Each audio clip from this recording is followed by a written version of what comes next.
السلام علیکم ورحمۃ اللہ وبرکاتہ۔ بسم اللہ الرحمن الرحیم۔ امام الانبیاء صلی اللہ علیہ وآلہ وسلم نے ارشاد فرمایا، 5 لوگوں کو نیند نہیں آتی۔ وہ 5 بد نصیب لوگ کون سے ہیں؟ مکمل ویڈیو آخر تک ضرور دیکھیں جاننے کے لیے۔ معزز ناظرین، چلے ویڈیو شروع کرتے ہیں۔ ایسے 5 بد نصیب لوگوں کے بارے میں جنہیں نیند نہیں آتی۔ نمبر 1، جو کسی کے قتل کا ارادہ کرتا ہو۔ ارشاد باری تعالی ہے، ترجمہ، اور جو کوئی بھی کسی مومن کو جان بوجھ کر قتل کرے تو اس کا بدلہ ہمیشہ جہنم ہے، وہ اس میں ہمیشہ رہے گا، اس پر اللہ تعالیٰ کا غضب اور لعنت ہوگی اور اس کے لیے عظیم عذاب تیار ہے۔ النساء آیت نمبر 93۔ ابن مسعود رضی اللہ تعالیٰ عنہ کہتے ہیں، میں نے رسول اللہ صلی اللہ علیہ وسلم سے عرض کیا، اللہ کے رسول سب سے بڑا گناہ کون سا ہے؟ تو آپ نے فرمایا، تم اللہ کے ساتھ کسی کو شریک بناؤ حالانکہ وہی تمہارا خالق ہے۔ میں نے عرض کیا اس کے بعد؟ تو آپ نے فرمایا، اپنی اولاد کو اس اندیشے سے قتل کر دو کہ وہ تمہارے ساتھ کھائیں گے۔ میں نے عرض کیا اس کے بعد؟ تو آپ نے فرمایا، اپنے پڑوسی کی بیوی سے زنا کرو۔ بخاری مسلم۔ چنانچہ نبی صلی اللہ علیہ وسلم نے تمام گناہوں کی اقسام میں سے قبیح ترین گناہ کا ذکر فرمایا اور اس کی تصدیق اللہ تعالیٰ کے فرمان میں بھی ہے۔ اور جو لوگ اللہ کے ساتھ کسی کو شریک نہیں بناتے اور نہ ہی کسی کو ناحق قتل کرتے ہیں اور نہ ہی زنا کرتے ہیں، اور جو کوئی بھی یہ کام کرے گا وہ گناہ پائے گا، قیامت کے دن اسے بڑھا چڑھا کر عذاب دیا جائے گا اور وہ اس میں ہمیشہ رہے گا، اللہ کہ کوئی توبہ کر لے اور نیک صالح عمل کرے۔ الفرقان۔ انس رضی اللہ عنہ سے مروی ہے کہ نبی صلی اللہ علیہ وسلم نے فرمایا، کبیرہ ترین گناہ اللہ کے ساتھ شرک کرنا، والدین کی نافرمانی کرنا، ناحق قتل کرنا اور جھوٹ بولنا ہے۔ بخاری مسلم۔ کسی کو قتل کرنا انسانیت پر زیادتی، قاتل و مقتول کے لیے ظلم اور زمین میں فساد کا باعث ہے۔ اس سے معاشرے میں خوف و ہراس پھیلتا ہے اور آبادیوں کی آبادیاں تباہ اور زندگیاں جیرن ہو جاتی ہیں۔ قتل کی وجہ سے قاتل کے ساتھ ساتھ معاشرے کو بھی دردناک عذاب سے دوچار ہونا پڑتا ہے۔ قتل کے باعث مقتول کے ورثاء اور دیگر افراد کے حقوق تلف ہو جاتے ہیں، اسی کی وجہ سے امن و امان داؤ پر لگ جاتا ہے۔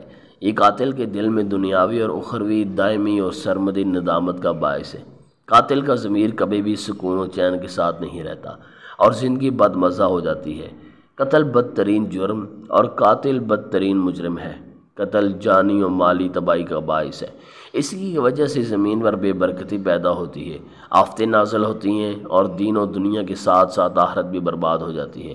ابن عمر رضی اللہ عنہما کہتے ہیں کہ رسول اللہ صلی اللہ علیہ وسلم نے فرمایا، مومن اس وقت تک دینی کشادگی میں رہتا ہے جب تک ناحق قتل نہ کرے۔ بخاری۔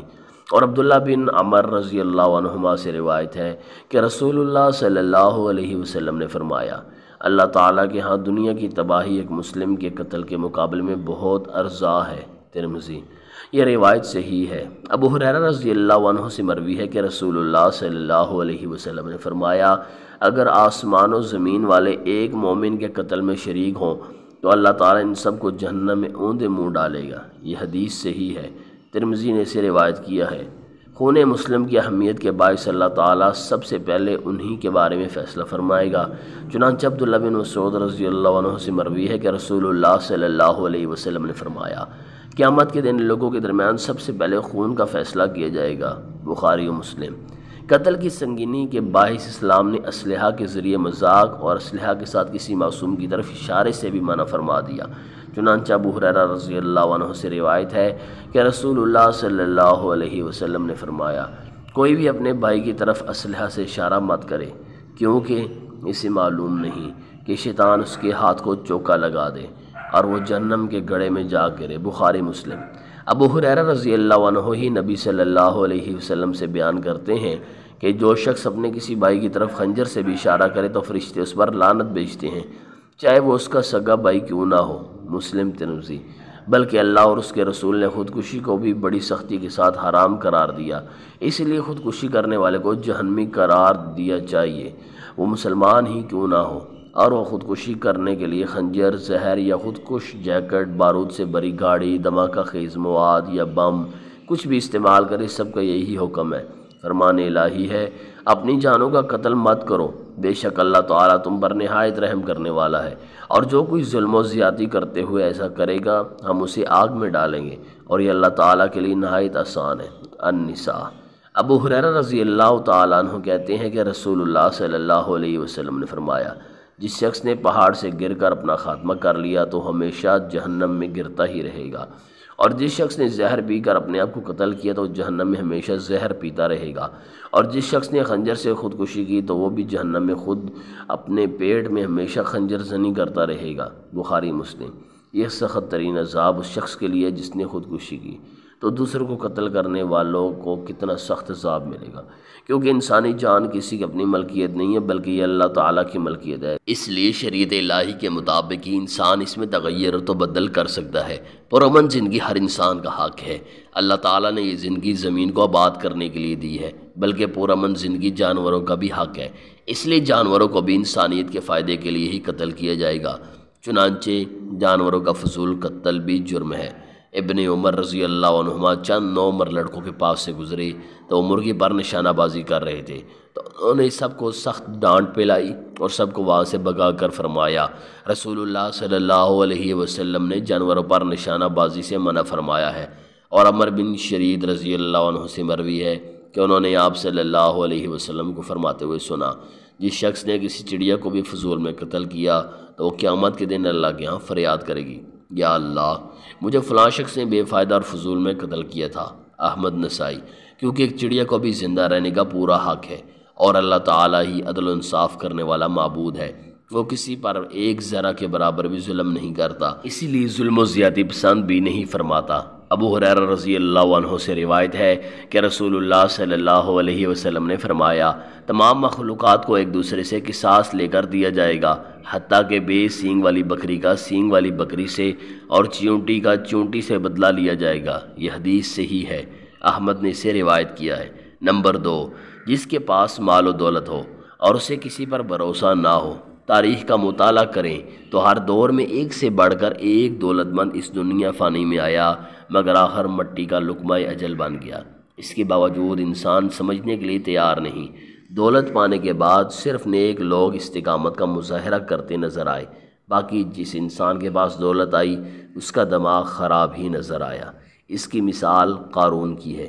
نمبر 3، جس نے لوگوں سے بہت زیادہ جھوٹی باتیں کہی ہوں اور لوگوں پر الزام لگائے ہوں۔ حدیث شریف میں آتا ہے، سیدنا ابو ہریرہ رضی اللہ عنہ کہتے ہیں کہ رسول اکرم صلی اللہ علیہ وآلہ وسلم نے فرمایا، 5 اعمال ایسے جن کا توبہ کے علاوہ کفارہ نہیں۔ نمبر 1، اللہ کے ساتھ شرک کرنا۔ نمبر 2، ناحق کسی کو قتل کرنا۔ نمبر 3، کسی مومن پر جھوٹا الزام لگانا۔ نمبر 4، دوران جہاد پیٹھ پھیر کر فرار ہونا۔ نمبر 5، جھوٹی قسم سے کسی کا مال ہڑپ کرنا۔ صحیح الترغیب و ترہیب۔ معزز ناظرین، رسول اللہ صلی اللہ علیہ وآلہ وسلم نے فرمایا، جب بندہ جھوٹ بولتا ہے اس کی بدبو سے فرشتہ 1 میل دور ہو جاتا ہے۔ ترمذی۔ نمبر 5، وہ جس کی ذمہ داری زیادہ ہو لیکن اس کے پاس دینے کے لیے کچھ نہ ہو۔ بھوک ایک ایسی چیز ہے جس کی وجہ سے انسان لوگوں کے سامنے بے بس ہو جاتا ہے۔ بحیثیت انسان ہم پر فرض ہے کہ ہم اپنے ارد گرد غریب، غرباء، مساکین اور یتیموں کی ہر ضرورت کا خیال رکھیں۔ نمبر 5، وہ جو عشق میں مبتلا ہو اور جدائی سے ڈرتا ہو۔ کسی اپنے کی جدائی کبھی آسان نہیں ہوتی۔ اس جدائی کا احساس آپ کی دنیا برباد کر سکتا ہے، وجہ چاہے کچھ بھی ہو۔ کچھ لوگ محبت کرنے والوں کی جدائی کو جلد ہی قبول کر لیتے ہیں اور کچھ کو ڈپریشن کا سامنا کرنا پڑتا ہے۔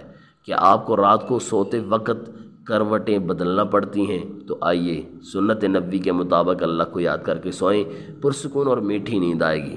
آیت الکرسی اور قرآن مجید کی آخری 2 صورتیں، سورہ بقرہ کی آخری 2 آیات، سورۃ الملک، سورہ سجدہ پڑھ کر اپنے جسم کو دم کریں، تھکاوٹ اتر جائے گی، ساری رات پرسکون نیند آئے گی انشاءاللہ۔ محترم ناظرین، ویڈیو اچھی لگی ہو تو پلیز لائک کیجیے، مزید ایسی ویڈیوز دیکھنے کے لیے ہمارے چینل کو سبسکرائب کیجیے، ویڈیو کو آگے شیئر کیجیے۔ ملتے ہیں اگلی ویڈیو میں، اللہ حافظ۔